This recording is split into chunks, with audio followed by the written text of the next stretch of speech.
Greetings, my friends, and welcome to the Nerdy Girls Geek Out program. My name is RJ Redden. With me, as always, is Kim Boltzma. Kim, would you like to say hi to the people? Hi, people. And we have a massively special and honored guest today, Ross Brand. Ross, would you like to say hello to the people? Hey, people, how are you? I think they actually can't see my hands unless I stay right within the I'll do the best I can. Thanks so much for having me on. I'm looking forward to this. This is definitely one of the best new shows around, and I'm honored to be on. Awesomeness. Well, today we have picked out a very special topic that's near and dear to a couple of us. And of course, Kim and I will fill in a little bit later with, different geeky technologies that we've run into over the week. But why don't we start off? Let's start off with our guest, with Ross, talking about the flash briefings and talking about, okay, what's the deal with these things? Why might they be important? And how specifically do you geek out with them? So I'm going to switch the screen here. God, isn't that cool? Hello, Be Live. Thank you so much. and I'm going to have Ross expound. Yes. So a flash briefing it's a short piece of audio content that you get through your Alexa, I guess. I don't want to say what it is. It's like we're talking so the children don't hear. It's the Alexa device. Your Echo, your Amazon Echo Dot, those kind of things. Yes, what RJ is holding up right now is what you can get flash briefings on. Basically, they're a short piece of audio content. They're not really a full podcast. Like, you don't put an hour show on there. Well, some people do, but in general, 2 to 5 minutes, 1 to 3 minutes. I try and keep mine under 2 minutes if possible, 3 minutes if I have sound from a guest or something like that. But they're little news flashes. They're little news briefs on different subjects, but they can be whatever you want them to be. And so, you could do tips of the day, you could do, but the idea is it's a short piece of content that's delivered on smart speakers, and that people enable them through the Amazon app or through the Amazon website. You can order them how you want to hear them, and it's a chance for the creators to reach people in their homes, in their offices. Ultimately, maybe people will be connecting those flash briefings to products, and you'll be ordering a product right after you hear the flash briefing or whatever. But there's a lot of potential for it. It's still in the very early adopter phase right now, but it definitely can be worthwhile to start developing the skill set, getting used to doing it. And you show that you're a little bit ahead of the curve of where things are going, because I do think that eventually these are going to be like cell phones. They're going to be in everyone's house and everyone's office, and this is how we're going to ask for and receive content. You can also listen to podcasts on them through different apps, or if somebody creates a skill for their podcast. Flash briefing's a type of skill. But again, a lot of people kind of get confused and they think flash briefing is where the podcast goes. Well, if it's a 1 minute podcast, yes. If it's an hour podcast or half an hour podcast, you probably either want to create a skill for it or tell people to ask the nice woman running the device to find it on Spotify or iHeart or TuneIn. And so if your podcast is on any one of those, you can request it, or one that you want to listen to, you can request it with your voice. So that was an excellent explanation. Let's break this up a little bit for the peeps. And I can say Alexa because I muted mine. I did also, too. I yeah, you did too. I also renamed mine Echo, which you can do, which is nice because I say Alexa a lot. Oh, but you muted it. I also muted If it. mine goes off in the other room. Mine went off during an online game I was playing last night, and people were wondering what the was wrong with me. So that was quite a bit of fun. So breaking it down, then, Alexa Flash Briefings are little teeny bite-sized podcasts, summaries more than podcasts. Would you say? Would you agree, Ross? I think a good way to think of it is if you're listening to a radio show and they have a quick news brief at the top of the hour or a quick sports cast at 15 minutes after that's like 1 to 2 minutes.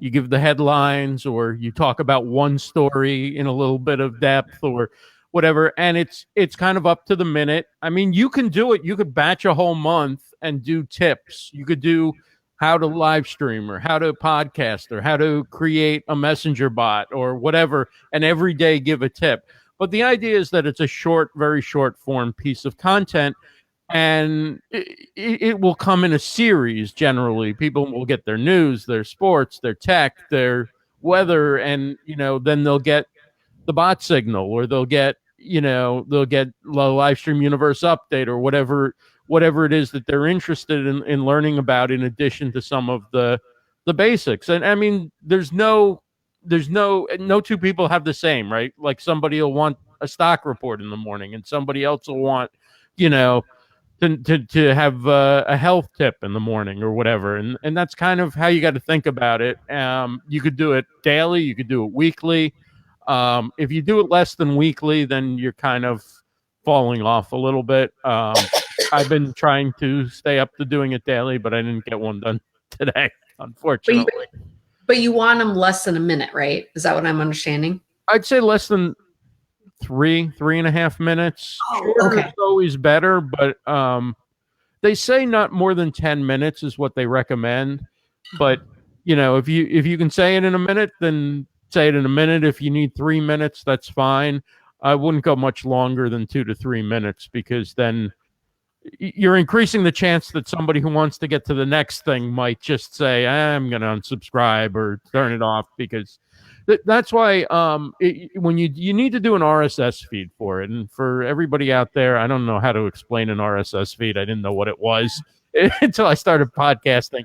But basically, it's a link that leads back to an audio file. So you have a media host, unlike maybe your website host, right, where you put these media files. It's often a different host. Libsyn, Blueberry, Spreaker are just some of the popular ones. And so you upload your media files to that host. And then that host gives you one RSS feed that is a link to all those files. And so Alexa will pull the last 5 in the feed. But I set all of mine to private except the latest one, because the way I feel 2 things. One is I don't think people want to get stuck on 5 flash briefings from me and not get on to the other stuff they want to hear. And the second thing is nobody really wants to hear Monday's schedule of what shows are going to be on that day. So mine's really kind of, if you don't get it that day, or if it's a Friday for the weekend, then there really isn't much point. Timely. That makes sense. Yeah. That makes sense. I am getting an echo, so I'm going to go full geek and throw some headphones on. I want to be like Ross Brand, so this is what I'm going to do.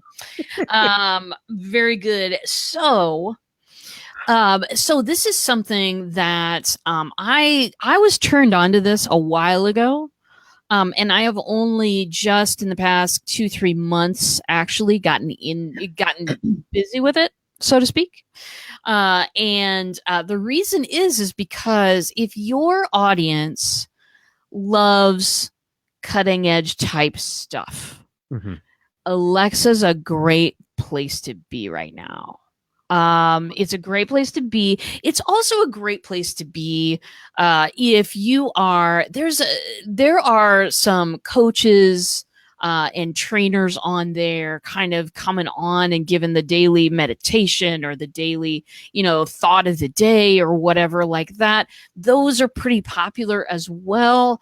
So you might be interested there. Here's one that really surprises me. That's pretty popular. It's a real estate one. It's the Myrtle Beach folks. Popping on and doing, this is what's going on in real estate right now in Myrtle Beach. I'm like, who would listen to this? Somebody who's looking for a house in Myrtle Beach. Right.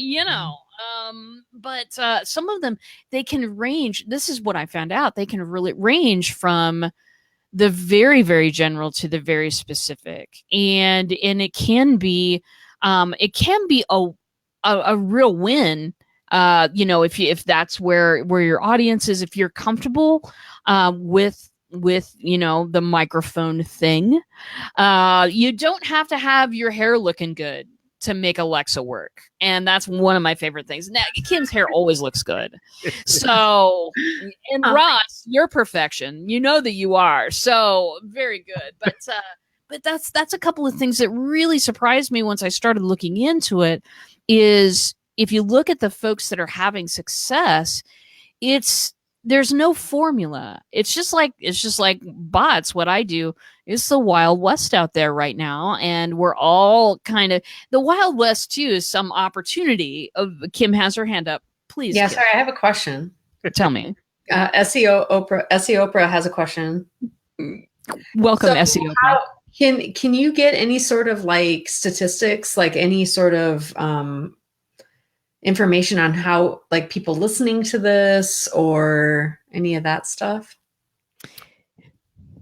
Oh, Ross, please.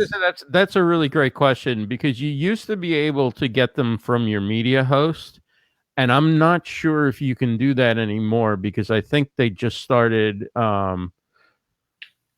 like copying the files or caching the files to their own server or whatever. So you may need to go into your Amazon developer account and see what kind of stats you can get there. I haven't checked there in a while. Are you using SoundUp? No, I'm using Spreaker to host it. Is that what you meant? Or Yeah, what you're using to host it. Okay. And so the other thing is, I have two different RSS feeds. I have one that goes just for the Flash Briefing, and then another one that goes to all the different podcast directories, because even though it's still timely, somebody may want to go back and listen to something or whatever. So there, it doesn't matter. So I get the stats from the podcast. At least I get those, and then I get it seems like the podcast people listen, and the Flash Briefings had been counted as downloads. I don't know where. I'd have to look at my stats. I could take a quick look while you were talking and see what stats I have. That would be great. I know that somebody asked me that on a public post a couple of weeks ago, and I was like, I'm gonna have to get back to her, because it's the stats are going through a little bit of a transitionary period, but with podcast stats, with voice type stats, it's not the same as, I can see who has liked my business page. I can, you can't really identify. You can only identify with podcasts number of downloads, which that's a fine number, but once again, it can become that vanity metric. Mm-hmm. For me, the real spice in the sauce, and that is a phrase that I have just made up. I don't know if I'll ever use it again. It might be dumb, but the real spice in the sauce for me is when I say to a person that I'm talking to, how did you first hear of me? And they say Alexa or podcast, which people kind of equate the two. So when people say podcast, I say Alexa or the podcast. So that's the real thing with me. For my Flash Briefings, mine are always going to lead you back to my bot. back to getting in there and registering and making that stuff happen. So yeah, that's where it's at for me, is when people say, I first got a hold of you through your podcast, because as far as I know, on Alexa anyway, I'm a little singular. There's not too many people doing chatbot flash briefings. Right. So that's the cool thing for me. But that's good. You've carved out some real estate on that platform. From just taking a quick look at my Spreaker statistics, there's a major drop off recently. So I think the stats must have either everybody who was getting it daily decided not to stop listening at the same time, or the stats are being counted differently, or they haven't been updated in my host. So I may have to check into the developer and see what kind of stats I can get from Amazon. Yeah. Mm-hmm. But to be honest, I'm not terribly concerned about the stats. I mean, I'm doing this because, number one, I enjoy doing it. Number two, I've gotten feedback from people like you have, that they're listening and that they know me from that. And number three is, I want to develop the skill set, right? I want to have something that's established and get better at it, so that when it becomes a business necessity, I'm not running around like, how do I do this? What do I do? Right. I've gotten comfortable at like putting them together, so I can get somebody on quickly if they want to set one up. I know how to do that, because I don't know if you went through the process of applying or whatever, and you go through all those directions, and there's like, it really isn't that hard, because you don't have to code a flash briefing, but there are about 800 places where you could trip up and put the wrong word or the wrong letter in the RSS. Like, there are a lot of places you could make a mistake. Well, and for me, I just went through Sound Up Now, and they took care of all that. They just said, place your file here. What is Sound Up Now? So Sound Up Now is the service that I use. I pay them $10 a month. It's the easiest $10 a month ever to pay, except for ManyChat and Zoom. And they just take my audio file and they do all the back end stuff with it, and I don't have to think about it. It's really nice. No, will they do that for a podcast too? They do that for whatever you want, or it's just for flash briefings? They will. They also host podcasts now. That's a relatively new thing, but that's definitely worth checking out, audience peeps. If you're thinking about this stuff, I always make sure that my money is going to a place that is really creating value for me, that I'm not just, having, because your overhead as a small business owner can get really high really quickly. Sound Up Now is one of those companies that it's absolutely worth my time. They've got a great developer there, and they've got some great stuff that's coming up. So Sound Up Now is great stuff. I do have an affiliate link, but I don't have it at my fingertips, so I'm not going to drop it right now, but I will later. If you're interested in this stuff, it takes a lot of the pain that Ross is talking about. They built the flash briefing for you, so they got you the developer account and put all the steps together. They gave me. I had 2 or 3 things to do to start the process. I think I had to sign up for a developer account, which I already had, because I'm a geek and I, do things like this all the time. Oh, let's explore this. RJ, you really should be working. But I need to know these things. So no, absolutely. I already had that set up, but yeah, they asked me to do 2 or 3 things and they took care of the rest. Right. That's not bad. I need to get on this. I just it's all the things. Guess who released a podcast episode this week? Kim Boltzma, everybody. But what I gotta say to you guys is, by doing that, my plays per episode and total plays, I think, sextupled with one episode. Which, that says a lot. So now I need to probably get myself going on Sound Up and Alexa. Is that 60 times or 600 times what it was? Is that? It's math and it's early. So I know. Yeah. Okay. Yeah, I was like, wow, look at that. Mm-hmm. Wow, look at that response. Well, and here we go.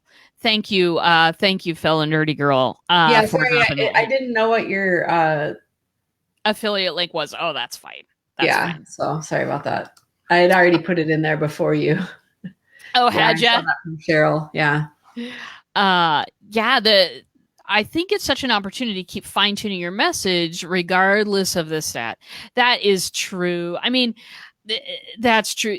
Those stats, the I kind of okay. So my chatbot stats are the ones that I care about, and the biggest one that I care about is how many conversations I've started this week. I mean, other people really feed off of numbers. Me, I personally, it's not in my wheelhouse to feed off of numbers. It's how many people am I talking to, and how many people are saying I found you through your podcast, or I found you through Alexa. That's the stat that really I pay attention to. So that frees me up to develop what's this briefing going to be about. I did subscribe when I first went through. I subscribed to a bunch so that I could kind of compare. I subscribed to Ross. There we go. I subscribed to Ross's Live Stream Universe is what it's under, right? Live Stream Universe update. Okay, Live Stream Universe update. Grab that bad boy. It's 2 minutes of Ross, like every morning. How could you turn that down? And so I kind of listen to a whole lot of things. Like, okay, how do these things usually go? How do people run these? And I started to think about, okay, what do I want mine about? When you say flash briefing, it says to me short and sweet summary. It doesn't say, for me, I have a little problem being short and sweet, kids. I want to talk for hours. I want to give you all the examples I have. I'm a born teacher, so for me, it helps me letting go of that. How many people have downloaded this particular episode? I don't care. Here's what I care about: am I producing something that people want to hear?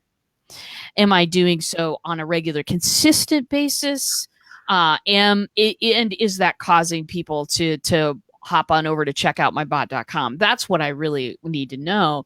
And so I've got a question for you, Ross. And this one has kind of plagued me occasionally. Consistency. Consistency.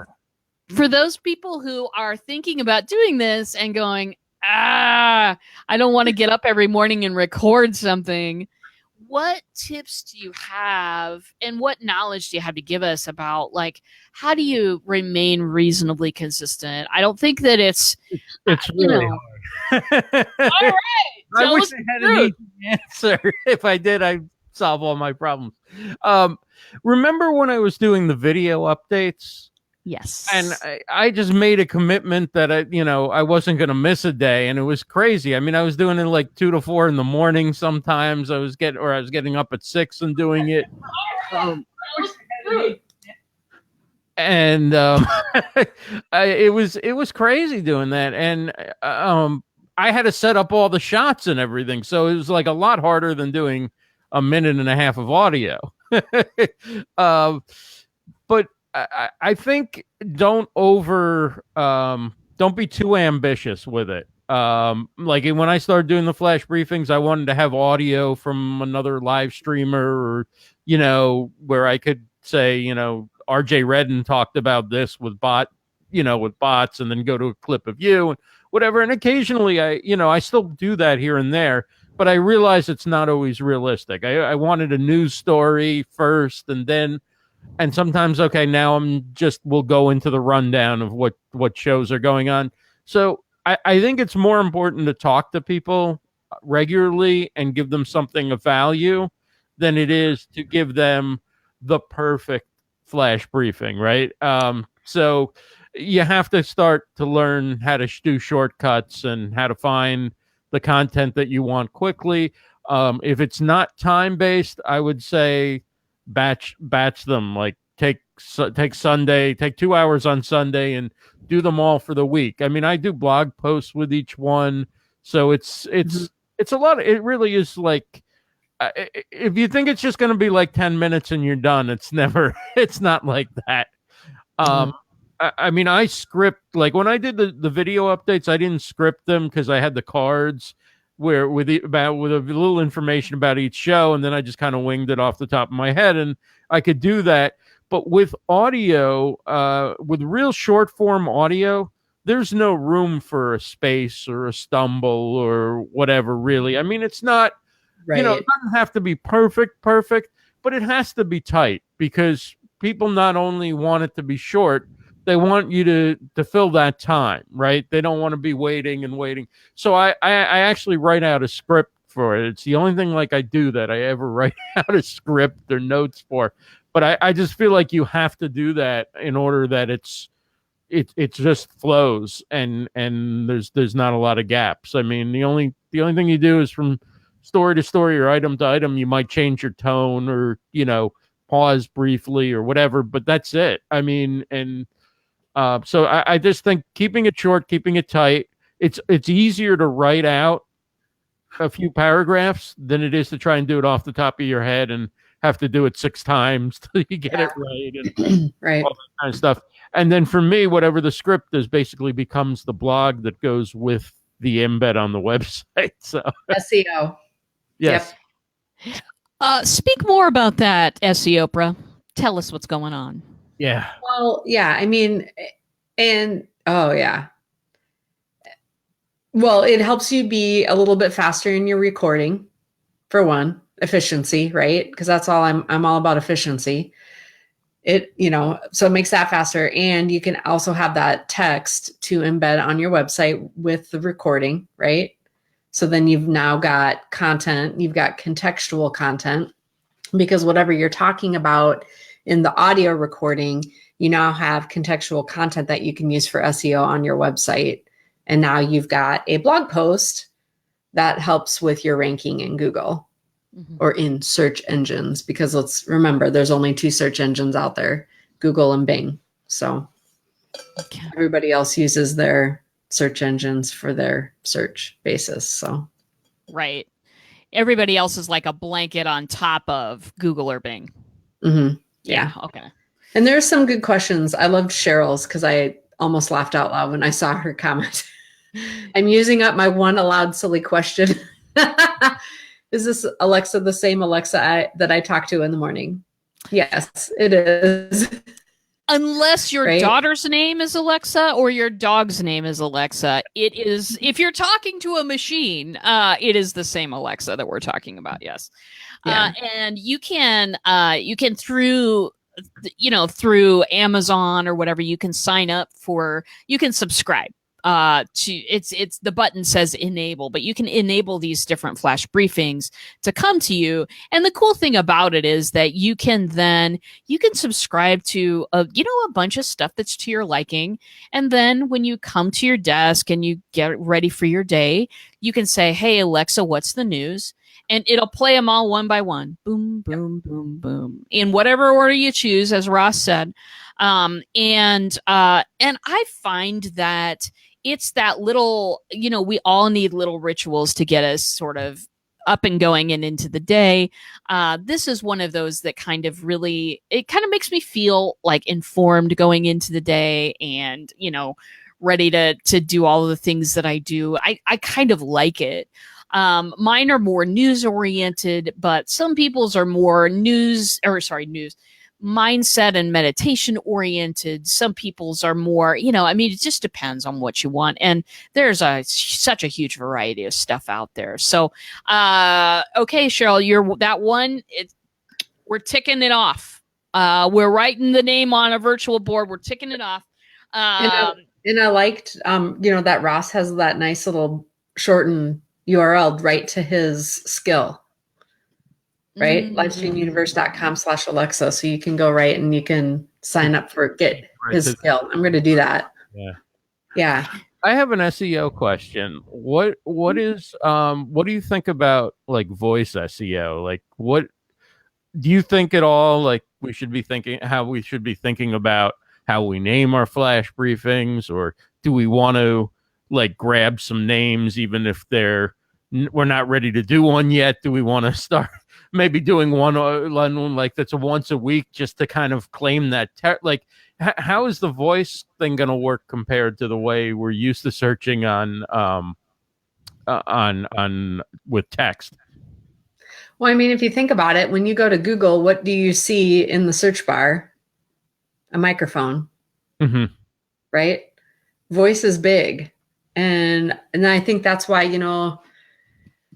the microphone is there. It's everywhere. And I think voice is important. And that's why I think, we have to be careful. I know a lot of people want to buy, RJ's just as guilty of it as the next person. And I am too.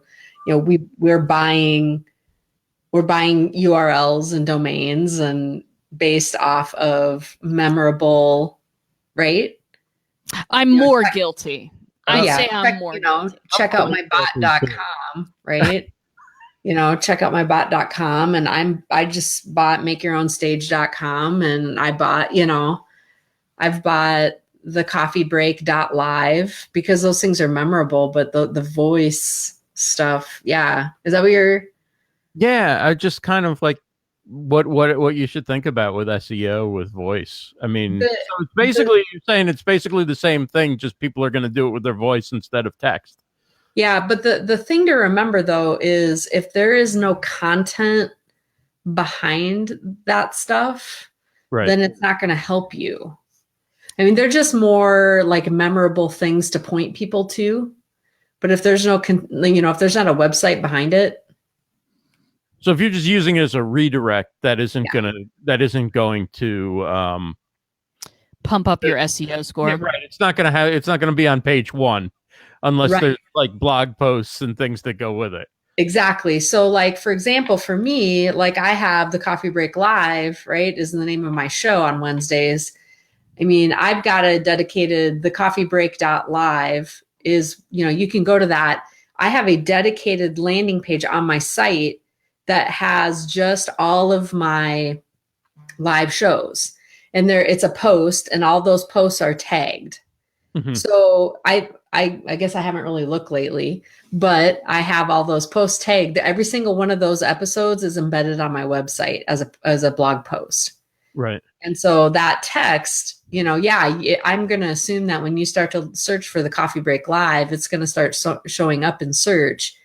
The URL may not show up in search because there's really no content behind the URL, but a cup of content.com is probably going to start showing up because that text is showing up.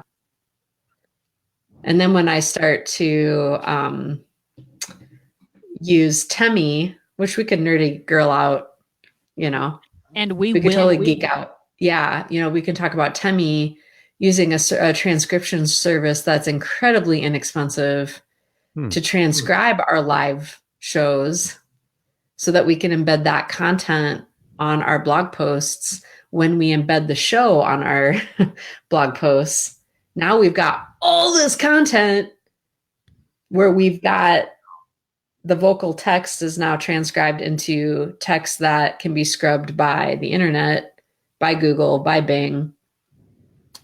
We're blowing our competition away because they're not doing that. You could do like a typical blog post. I'm hearing it. Me too. Is it me? Okay, grab the nerdy headphones, Kim. So you could do I'm not hearing it anymore. You could do a typical blog post, put all your links, all the things that you would normally do, show notes kind of stuff, right? And then later on, further down the post, you could say, here, you could put the transcript and say, if you'd like to see the transcript or whatever, right? Because I think it would be overwhelming if you started, the top of the page with nothing but a transcript, right? But you could do sort of the normal stuff that you do, your guest bio, what the show's about, all that kind of stuff. And then you could maybe have a link or something where you click and it takes you down to the transcript if you'd rather read than watch or listen. Mm-hmm. Yeah. So ultimately what I do is I take that embed code from Facebook, because once the show is done, you get the embed code. I include the full post so that they can start to see a little bit with the comments. So I've got like the name, maybe, some information about what the name of the show was at the top. I've got the post, and then underneath it, I've got the transcription. Can you hear me? Yes. Okay. I saw a weird look on RJ's face, and I was like, oh yeah. I forgot to turn off Do Not Disturb. Please continue. Oh, do not. Oh, okay. I gotcha. But yeah, so I've got the post embedded on there, and then I've got the transcription, and then I've got the full on. And the cool thing with Temi is it will actually identify each of the speakers. Like speaker 1, speaker 2, speaker 3. I know, right?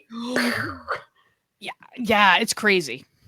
Yeah. And so, when we're speaking with people who are good at stage presence and that understand good clear speaking, it will actually do a pretty bang up job of transcribing really well. You just got to go in and do a little bit of editing, download that file. I think you can download it as a Word file, copy and paste that puppy over into your website, and you can just Ross, RJ, Kim, bam, just copy and paste that content right into your WordPress, Squarespace, whatever. Save. Now you've got a boatload of content that's right into your website. Yeah. And for me, I have got if you go back and look at my website, we're in the process, Kim and I, of doing this to all of my shows. There's one that's done because I did it as an experiment first, but all I did was I did a show. I sent the stuff to temi.com, TEMI, and they charge 10 cents a minute. So it's not like $1 a minute for rev.com. Okay. It has probably some more stuff that needs zhuzhed in it, but hey, 10 minutes a minute is so much better than $1 a minute. So I went and had it transcribed, and I downloaded it, and it's the post called Timing is Everything with Messenger Bots. I've got the show. I've got a blog post, which is the transcript, basically reworked a little bit. And then I've got the podcast episode all on that page. And when I look at my stats, that's the blog post that is pulled up the most often. So that's a little content thing for you all. If you were wanting some content this morning, it really flippin' works. And very good. But I'm telling you guys, I mean, I think that's where it's at, especially if you want to start generating traffic, not just to your live shows, and the great thing is if people want to, they may not read the transcription. That is what it is, but you're still creating genuine contextual content on your website. And that's what that's where it's at for SEO. If they want to read the comments, they click on, they may be watching this is the other great thing about SEO. They click and they watch that Facebook Live on your website. They are now spending time on your site. And that's where SEO is important too. They may spend we're 38 minutes into the show right now. They're watching this live embedded on your site. So you're getting view time for Facebook. You're getting time on site on your website. They want to go click and watch make a comment.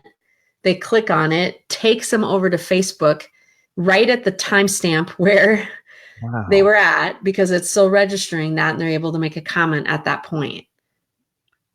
That's just okay. I'm sorry. I'm just like, how much time does the zhuzhing take? The zhuzhing? Oh, the zhuzhing, sure. Well, I mean, it depends on me. The zhuzhing, it takes a little bit because I tend to, when I'm talking, float off in other directions.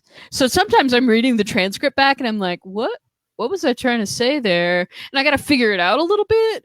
If you're a little bit more focused than I am, maybe it'll take less time. But it takes a good 20 minutes for me to zhuzh. Yeah, half hour probably. depending on how long the post is. Most of my, I only do this for the blog post comes from my short and sweet podcast, which is that same thing that I send out to Alexa. So I am not doing an entire hour's worth of transcription, darlings. I am doing that 10 minutes worth. I'm looking at it. I'm making headings out of everything. I'm doing all the stuff. Or rather, Kim now is handling that for me because she's amazing. And so it took me 20, 30 minutes to zhuzh that first post to make sure that it was, because when you design something for voice broadcast and you port it over to a different platform, you've got to make it fit the platform. You know what I mean? Can't just transcript it for me. Got to make it fit the platform, because some people totally hate watching my videos. They just do not get kick out of it, but they love to read things that are written down. So it's just serving all the audiences. Yeah. And that might be, and I don't know if I'm reading what Mike is saying, right? He never saw the zeal or push in traffic or SEO generation. And this is kind of where I get into more of the SEO, like for me, SMO, SEO, just like putting this on your website and just leaving it there. Yeah, that's not going to do anything. It's in and of itself for SEO. You got to drive traffic now. And that's what social media does. That's where I look at SMO, social media optimization. You know, I might be making a kind of a social media strategy to take that, and I may use things like missing letter, which RJ and I do. You know, I've made a blog post out of this Facebook Live that I did, which is something Aaron Strayer and I are working on, a repurposing strategy. You know, I may repurpose that talk for the next 6 months, right? And I'm going to repurpose it through a specific social media strategy. And it may be on Pinterest. It may be a specific strategy for the next 6 months. So I am working strategically to place it through social media, and I'm driving traffic to it. I may share it in email. I may do all these other things. Maybe it's in a replay in my bot. You know, you have to still ultimately drive traffic to it. You can't, and that's why I think a lot of live streamers, I don't know, Ross, if you agree with me, but I think a lot of live streamers are missing the boat with their live streams. You can't just one and done this stuff, guys. What's the point? This is a lot of work. And we're out here for 42 minutes right now. Right. I mean, a lot of it comes after you finish. I mean, a lot of people think it's the promotion really happens before, but really the best promotion usually happens after. And that everything from screenshots to clips to text, tweets and things, just highlighting and making, finding an interesting point that might drive somebody back to take a look at it or to go to your website. Well, and let's talk about that for a second, because the shelf life of a Facebook post, a tweet, a shot on your Instagram, those all have very, very short shelf lives because people are scrolling through, picking out what they want to see or watch or whatever. And that's fine. But baby, that Facebook post is going to live on my website forever. It's there. Yeah. It ain't coming down. So it really increases the type of repurposing stuff that we do after the transcription, to Mike's point, is the secret of it. For me, it has been. I don't know what other people's experiences are, but when you put that stuff up in a permanent place and drive traffic to that place, that's when the real magic happens. And and what better way than, especially for a lot of us who do other types of speaking engagements, for putting yourself out there in various platforms where people can find you. I mean, if someone wants to, have Ross come and talk about live streaming at a conference, and they may not see him on Livestream Universe or wherever, but they saw him on Nerdy Girls because they know me and RJ, or whatever, you know what I'm saying though. But now they've got a platform to do it, and they found him through other means, or vice versa. they don't know anything about Kim Boltzma, but they know Ross, and holy cow, that's a way to do it. So I don't know. I'm Pollyanna. And I just think that, you got to put yourself out there, and you've got to use as many means to do it. And believing that one and done is the way to do it, I don't think is a viable belief.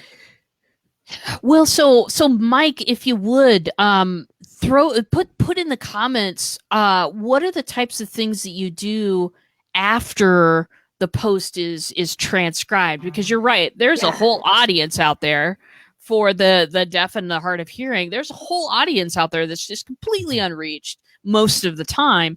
What are you doing after the transcription? Are there, what kinds of things you're doing? If there's a suggestion that we can make to get more traffic there, that would be super cool. Cheryl says, yes, my big aha has been how the replays are really what matters. They are. They are. For me, they are.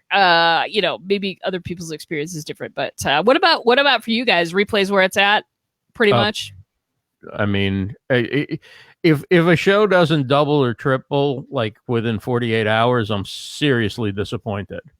Mm-hmm. And sometimes it's a lot more than that. But I mean, I usually expect, like, if we finish a show at say 8 o'clock, right? I'm expecting by, the time I wake up, it should have doubled in the number of people, and, then tripled maybe by the next day. I think after like 24 to 48 hours, it's going to start to die down, but you're still going to have some people finding you, and they're not going to find you after 48 hours through doing a Facebook search. They're going to find you because you drove them there through social media, because you embedded it in a blog post, because you put it somewhere else. And even if you're not driving traffic to it, it still has a value. Like, I spend almost no time on YouTube at all. And I've totally taken what I call the portfolio method with YouTube, which is it's there not to drive traffic to it. It's not there because I'm going to get a million subscribers. I'm not using it that way. What it's there for is it's just a place that comes up in a search when people already know that they may want to work with me, and then they do a search and a YouTube channel comes up and they see, oh, he's got 260 something videos up here. I think he's done a lot with video. That's good enough for me. Or they watch one and they get a sense like, oh, okay, I think I'd like working with this person. So even if nobody is watching those videos, and I'm not saying nobody's watching, I've got videos that people have watched and whatever, but overall, most of my activity isn't taking place on YouTube, right? And, I don't have a lot of followers. I don't promote the channel or anything, but it's there. And I think it's the same thing with your blog post and embedding these things on your blog or your website. It's not always somebody finding you because you posted on social or because they found you through some funnel you created. It could just be that they were interested in working with you, or they got referred, or they learned about you and they did a Google search, and a blog post came up or your website came up and they went to see it, and then they decided to watch a video, and that's what made them feel comfortable, or listen to a podcast or whatever, and they feel better about working with you after that. So it doesn't always have to have all these metrics that are, hitting the top of the charts or whatever. It just enough to get you a few clients here and there could be more than enough to make it a really good month or a really good quarter, right? Right. Hey, I have a question that came in through the Nerdy Girls Geek Out the inbox. Nice. But because I think Teresa is somehow watching a shared version of the video. Oh, yeah. She's like, I've been asking it a couple times, but I don't see it popping up. So, I forgot to include the link at the top of the post that'll lead you right here. Oh, yeah. My fault. Yeah. My fault. That's okay. But let's look at Mike's quick, because you have it on the screen, and then I'll ask Teresa's question. Okay, cool. So evergreen content is how we've sold our perpetual advertising since the mid-aughts. I'll call it aughts. It's the way everyone should be thinking about their content. I do agree. What do you think, Kim Boltzma? No, I totally agree with you, Mike, all the way. I mean, Never, ever one and done your content. I mean, And let's back up for the uninitiated. What is evergreen content? Is that exactly what we've been talking about, or is it somehow different? kind of. I mean, that, okay, so for example, let's use Ross as an example. Like you said that you don't, some of your stuff for Alexa, you have to keep fresh each day because they may not really care about what you had on Monday, Right. Nobody wants to know the schedule of yesterday's shows today. Right. Yeah. So in that case, that's one that was particularly good, and I recommend you go back and watch the replay, but nobody wants to know what's on a 10 and an 11 and 12. Yeah, right. So it's a little bit different, but there might be times where, there was a really great show that you had on last month or, 2 months ago that's still relevant, moving forward, that needs to be shared and keep, you need to keep sharing. And that's why I like when I have the time to have some sound from a live streamer or cover a story or just offer some tips in the beginning, something in the beginning where like, RJ knows I've had a few times where you've been in the flash briefing where I've taken a cut from when you were on a show of mine. And then I talk about, now that's kind of evergreen. Like somebody who wants to learn about bots, that's generally not news based. Sometimes it is, but in general, it's typically something that you can go back and you could learn about. So that kind of gives it a little bit of an evergreen, and I tend to title it a little more that way. I don't title it like today's shows. I'll title it about that topic or whatever. But overall, I think that evergreen is great, but I also think there's something to be said for if you're the place to go for what's current. And it's a sort of the philosophy like radio, right? Why do you tune into certain hosts and things like that? You want to hear what they have to say about something that just happened in the news or in sports or in finance or whatever. And I think for SEO and all that, yeah, evergreen is the long-term strategy and probably should be a large part.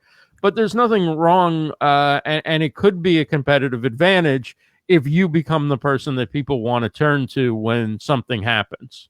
Mm-hmm. Yeah, I totally agree. Yeah. Teresa's question. Okay, so she said, is it possible to live to your website? And totes. It is. Yeah, it is. But it's a little bit of it depends on if you want to do it in multiple avenues. Because I've seen people who are like, okay, I'm going to live to my Facebook group and I'm going to live to my website and I'm going to live to YouTube and I'm going to live to Instagram. And you got to be careful.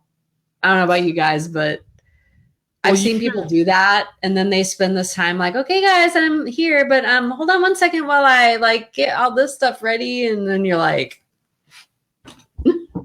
well, what I'm thinking is you can embed the Facebook player, right? You can embed the post on your so you could have a page, a live page where you do every time you have a new show that you've scheduled, you then embed that post on your website, and then you could give out xyz.live or xyzlive.com or whatever. And so that becomes the place where people know that they can find you. They don't have to think like, oh, what is her page or where does she go live on Facebook or whatever. They just learn to go there. And there are some shows like that where they originate. Some of the ones I'm thinking of originate on YouTube, but I never watch them on YouTube. I always watch them on the site where I just know to go at that time. Now, what those guys do, who I'm thinking of in particular, is they embed a separate chat. Yes, I was just going to say that. The Facebook or the YouTube chat, the focus, if you want to participate in the chat, you go to their website, which is another good way to bring people to your website, because the chat's there. And then also while they're there, oh, by the way, they might hit your Patreon, or they might hit an affiliate link or something like that as well. So there's that benefit of bringing people to your website. And I think it's called Chat Roll. Oh, chat roll is the one that people Roll. embed. Yeah, chatroll.com. You can embed it. Wing And chat. yeah, I think is that chatroll.com. And I have seen some people do, like, I know you used to be able to use Google Hangouts. Like you can embed the Google Hangouts with the chat roll. But I don't know how well Google Hangouts is working for that anymore because they've so changed their platform. You might be able to just embed like a YouTube you can embed live. like a Google Hangout or a YouTube, and it's fine. I think. I mean, Yeah. like Hangouts it just doesn't have the switching shots and the three people on the screen at the same time and all that, but I think it's stable as far as like you're going to get decent video, decent audio in your embed. Right. RJ's looking skeptically at me. Oh no. I'm just thinking about, like YouTube in general, you know what I mean? Like I also use the portfolio technique Right. because I am not 20 years old and I don't have a skateboard. Am I going to get famous on Why YouTube? not? No, I am not. I know, right? Timing. But what do you got there? You got Bob Ross right there? I got Bob Ross right here. Bob Ross. Oh. So tell me what you'd like to indicate by holding a Lego minifigure to the camera, darling. Well, you don't have a skateboard, but you got Bob Ross, so. Well, and for me, you gotta pick the platform that you love the most. But like, I'm disappointed in a lot of Google products nowadays because they don't advance with time. They're beautiful when they come out; it's legendary, and then we're stuck in 1962, which was before the internet. But anyway, you know what I'm saying.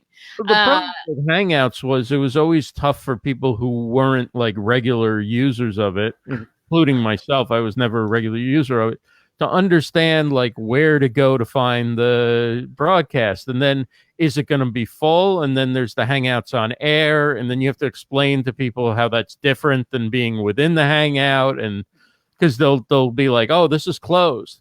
I mean, I'm talking about doing like I did like 2 of them back in the day or whatever, and it was a lot of work. It was a lot of work.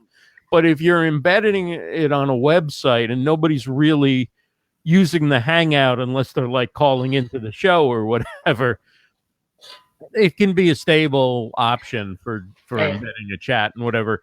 I mean, I don't know. I'd like people to watch on my website, but I just haven't done that because I feel like the chat is on Facebook and people want to come in and out and they want to check Messenger or whatever, then they want to come back in again and see who's hanging out and comment. And I really think you got to have like a community that's, I don't know. I mean, you got to start it at some time, but I just think unless you have a community that's used to going to your website, it's kind of complicated.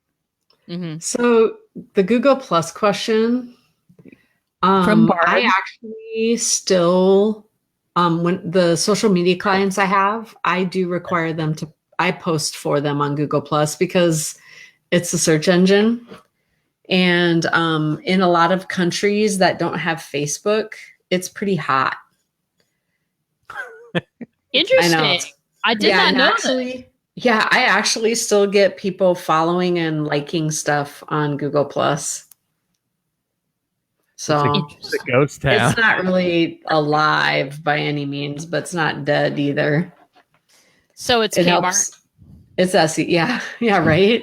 It's SEO of some sort, but it's not anything really to get too fired up about. I do have a question go ahead. that I was thinking about earlier when we were talking about the whole scheduling, like can you schedule flash briefings with SoundUp?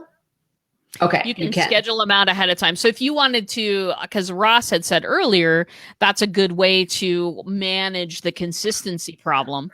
If you batch them for a week, you can put them up to go, this one goes on Monday, this one goes on Tuesday. You can schedule it out. Okay. Right. You can pick the actual time that you want it to go. I don't know if you can but I know with Spreaker, I can set the time. I can set the time. Yeah, on SoundUp. I can do it with Libsyn and some of the others too. Okay. So are we closer? Are we closer? This has been another intervention. I don't know if Kim knew, but are you closer to thinking about starting this Alexa thing? Because I think that SEOpra could really benefit. I'm thinking about it. I just got to think of a strategy that I would use behind it. That's all. That's a no.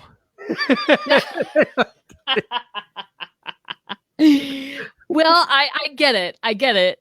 Sometimes it takes a minute with some of these things, and you know, I mean, I was exposed to Alexa 3 months before I actually started putting my foot in the door, and there have been times that it's been a little while between broadcasts.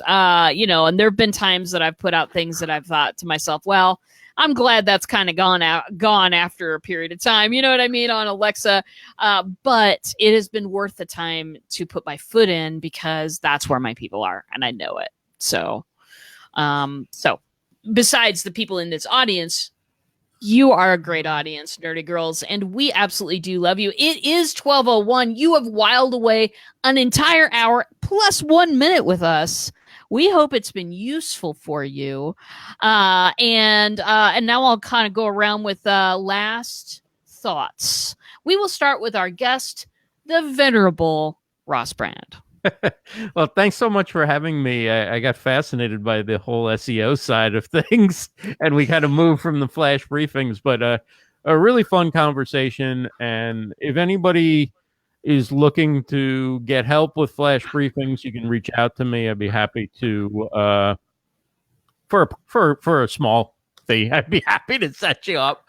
But if you have like a quick 15-minute, 10-minute question or something that I could help you with, like, something about how you do it or whatever, that's, be happy to offer some advice. And Ross is worth the money, let me tell you. The experience in broadcasting, the experience with Alexa, he's worth the extra couple of dimes, I'm telling you. Kim, last thoughts before we close up for the day. Well, I just enabled Livestream Universe in my Alexa, so I'm very excited. Oh, cool. So you'll find out about yesterday's shows because I didn't get a chance to do one today. So oh no, I need this whole Alexa thing. I know. I just think that RJ's doing this on purpose for an intervention. Every one of these shows has been an intervention. We're gonna have to. If you didn't know, RJ has a show at 2. You'll find that out when you listen to the Flash Briefing on Thursday. Oh, beautiful. Well, yes. This has been great. I've learned. I keep learning more and more about Alexa, and yeah, I know. Yeah, good. I need a strategy. I just got to strategize it. So I'll get there. You will. And thanks to everybody in the audience for being there today.